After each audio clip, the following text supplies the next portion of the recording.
everyone, this is Hannah from My STEM Kits, and I'm going to talk to you today about our DNA kit. This is one of my favorite kits and I'm really excited to tell you about it. So let's talk about assembling it. First, you're going to need to take your sugar phosphate backbone pieces here and desupport them. Simply use your fingers and break off the supports.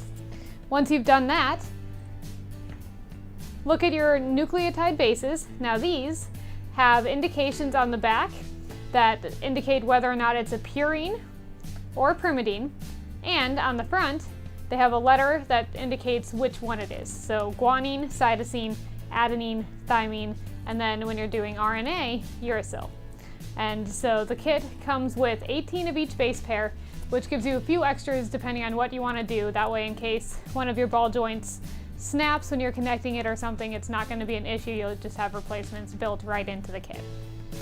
So, to assemble it, line up the pieces you're going to want to use in your DNA chain, including 3' and 5'. Once you have them, you can simply snap the nucleotide bases onto the sugar phosphate backbones.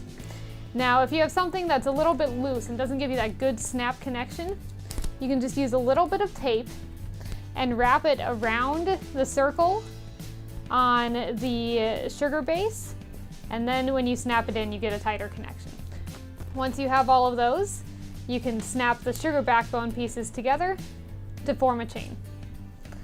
Don't forget to add your 3' and 5' to the end to indicate directionality. Once you have one chain, mirror it using a nucleotide chain on the other side that has the matching nucleotide bases. Once it's all connected, snap them together to form a chain. One thing to note when assembling it is that the ball joint between the cytosine and the guanine is different than the ball joint between the adenine and thymine.